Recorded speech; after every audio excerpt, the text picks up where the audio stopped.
Well, hello, friends. Mark Holmes here with my buddy Cowboy Joe Boo. And as always, thank you guys for watching, commenting, subscribing, being part of the Joe Boo Sports Report. Without you guys, this literally does not work.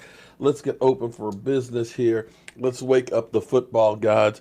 And damn if it isn't getting ugly in Philadelphia. Oh my God. You got Orlando Scandrick doing the world tour from show after show, from Undisputed on to Fox Sports with Colin Cowherd, and he's throwing guys under the bus and talking about Malcolm Jenkins. Malcolm Jenkins is firing back. Man! And all of this is going to questions about Carson Wentz. Woo! I'm glad to hear, while we're listening to all this stuff going on, that John Kitna is talking about Dak Prescott's switch always being on,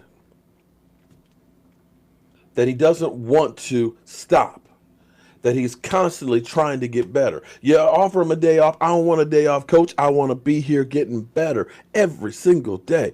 You heard Orlando Scandrick talking about, the Eagles started missing some passes. So then they decided, well, let's stay a little bit late and catch a few extra balls. You didn't have to worry about that. Dak and the guys were together over the summer, working on that togetherness, working on that timing, working on their craft to get better. And you've got to say, it's working. This time last year, Dak Prescott had about 1,023 yards. This year, he's doubled that, doubled the output in yardage. Got to tell you, you got to love it.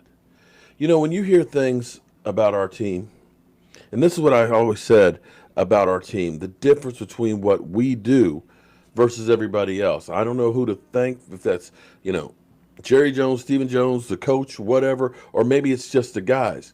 But when you hear a story about Zeke Elliott had a barbecue. Zeke, I don't understand why I wasn't invited, man. I could have brought some Joe Boo wings.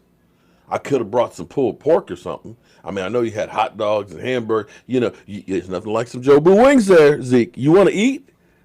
Let's eat with that. I'll get the tomahawk ribeyes. Get you one for each hand so you can really. But anyway, I digress.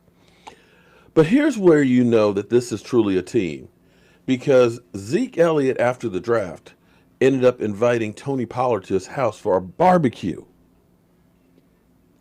Understand, that's the guy playing your same position. That's the guy who might be trying to take your job. But instead of being, yo, man, screw it, I ain't going to help that guy. I'm going to teach him the ropes. I'm going to teach him how to eat. And that's where you look at this as a team. They don't crater.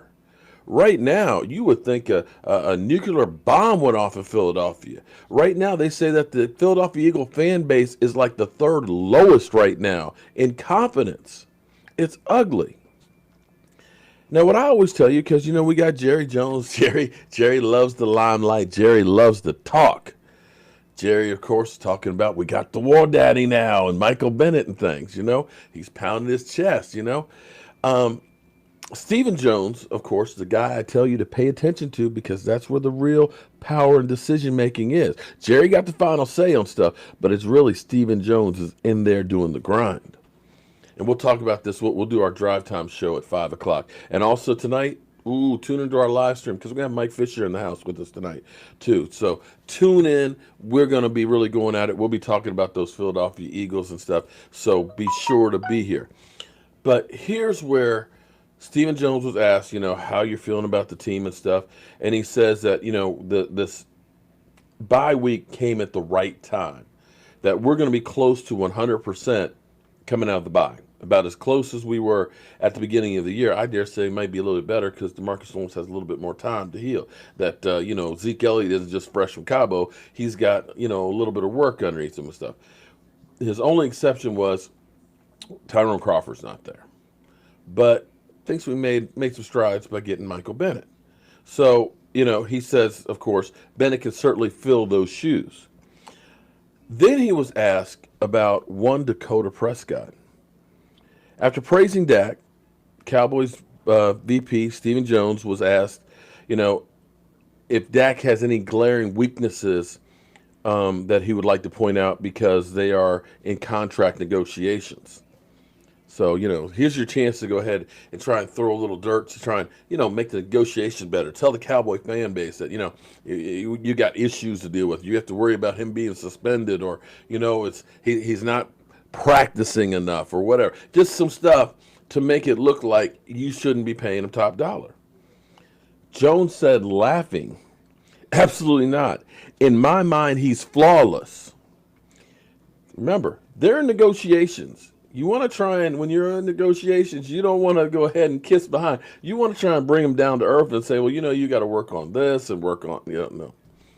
But he says he's flawless. The only thing we need him to do is work with us a little bit, just a little bit.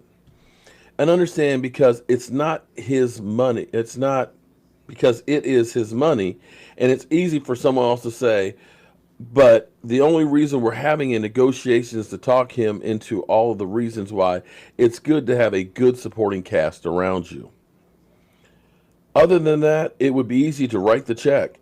It's not saving Jerry and me any money. What we're trying to do is keep this young football team together. We think it's a really good one. We think it's only going to get better because it's so young. Other than that, this negotiation would have been over months ago. But I think he understands that where we're coming from, and we understand where he's coming from. Ultimately, we'll figure it out. So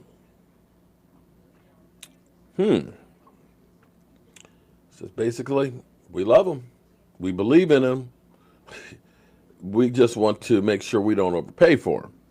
We want to make sure we got a little extra in the kitty to get some other players.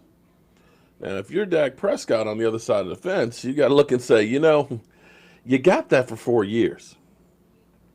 You got it for 4 years of me starting and playing in the NFL and having not made $4 million.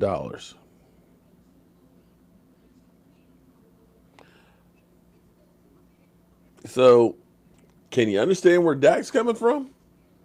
When he looks at Carson Wentz has got already his, deal, and his contract wasn't even up, and he's beat him 4 times. I understand, of course, after the Cowboys always being in cap hell, $25 million at the end of the year, every year, and having to restructure contracts, basically kicking the can down the road. I understand where the Cowboys are going, but understand, because Dak Prescott was able to do what he did for 4 years, that enabled you to get out from under Dez Bryant's contract, under Tony Romo's contract, and other bad contracts, to where the point is now that we have $97 million in cap space going into next year.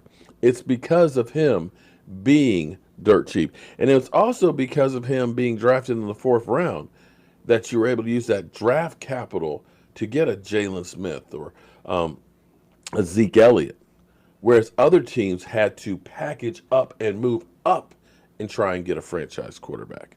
So understand, he's given a lot to the franchise right now. And just think and imagine had we ended up getting Paxton Lynch right now. Well, we're going to do our Drive Time live stream here in about an hour, so tune in for that. And, of course, our main live stream tonight with Mike Fisher joining us. I'm Mark Holmes. Thank you, as always, for being part of the Joe Boo Sports Report. I'll see you soon.